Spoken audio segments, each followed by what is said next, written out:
tenemos dos, y las dos tienen que ver con el Centro Universitario de la Costa Sur, a quienes les mandamos un aplauso y un saludo, y les agradecemos que estas actividades las tengamos hoy. La primera involucra a el doctor Irene Farfán, que se encuentra aquí con nosotros, y para que pido un fuerte aplauso, por favor.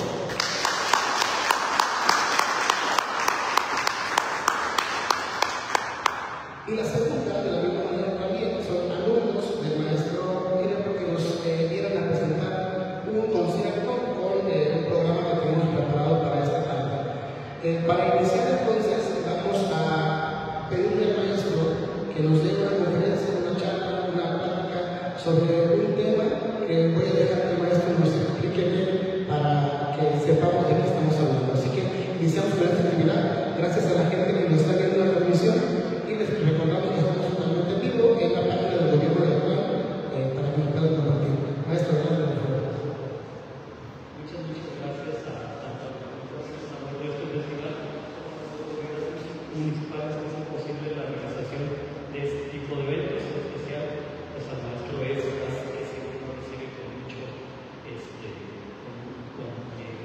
que nos brinda todas las posibilidades para lograr el mejor desempeño en las distintas actividades que proponemos. Bueno, pues yo les voy a presentar una ponencia con respecto a el fenómeno del pianismo femenino en el siglo XIX y XX en México, y le puse como título "Las mujeres tocan con gracia, pero sin el genio de los hombres". Esto lo saqué de una publicación decimonónica, y el título de mi ponencia es "La dialéctica de las prácticas pianísticas decimonónicas del hogar al escenario". Cuando nosotros hacemos una revisión puntual de la bibliografía del siglo XIX en revistas y en algunos periódicos, nos damos cuenta del potencial pianístico que había en las distintas regiones del país y cómo estaba asociado también al de muchas mujeres, que sin embargo no trascienden en la historiografía mexicana en los libros canónicos que nosotros estudiamos en el conservatorio. Nos vamos a encontrar a Manuel Ponce, a Carlos Chávez, a las revueltas, y toda la idea de principalmente el nacionalismo, pero de la figura femenina conocemos muy poco. Lo que sería fácil inferir que pues tal vez no tenían desarrollo, como dicen, tocan con gracia, pero no con el genio de los hombres.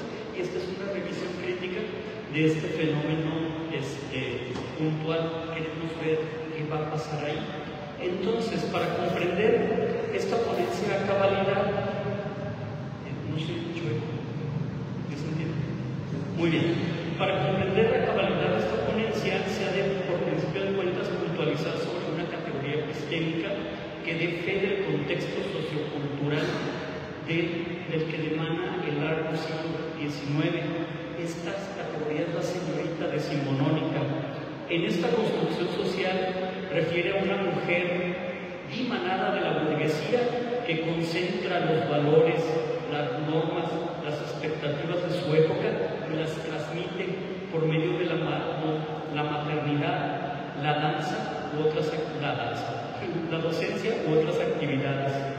Una señorita decimonónica es un dispositivo preciso de control social y la distinción de clases sobre todo. El sociólogo francés Pierre Bourdieu, al desarrollar el concepto hábitus, encuadra que la señorita era la encargada de la transmisión del gesto, el gusto, los modales, las posturas que replicaban y que establecían el orden social. Por ende, las actividades propias como el bordado fino, el bordado de bolillo, el frivolite, por ejemplo, la danza clásica asociada al ballet, o en esta región podría ser incluso el flamenco, la música de salón dominada por el piano, se consideraban elementos indispensables para la distinción y segregación de las clases sociales. A ellas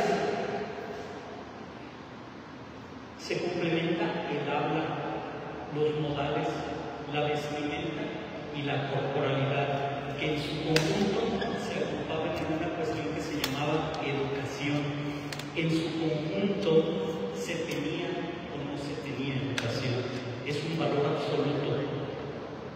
Finalmente, Jody Butler va a determinarse el valor de la castidad, la delicadeza y la sumisión son cuestiones que van a performar la propia vida social de las mujeres para ser aceptadas en el contexto de lo social. Entonces, vamos a encontrar cómo estas mujeres del siglo XIX principalmente tenían que seguir una serie de normas y una serie de estamentos los cuales iban cumpliendo en afán de replicar esa educación. Como parte de esa formación que nosotros entenderemos como integral, estaba en contacto con las bellas artes y en este caso predominantemente con el piano.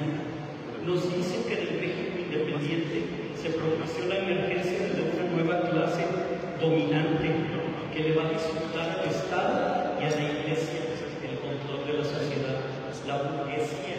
Sin embargo, la burguesía va a aspirar a otros tipos de legitimación, no al cargo público predominantemente o a la dignidad religiosa, y saben que el puro capital económico no es suficiente para dirigir o para aspirar a dirigir el contexto de lo social. Para ello requieren el capital cultural. Mientras que el hombre ejerce la vida social en el público, las mujeres se deben restringir al ámbito del hogar, donde la nueva burguesía va a encontrar objetos de distinción de clase muy eficientes, como las máquinas de coser y sobre todo el piano. Cabe mencionar que el piano es un objeto muy voluminoso, es muy costoso y muy difícil de transportar para los estándares del siglo XIX, sobre todo el temprano siglo XIX.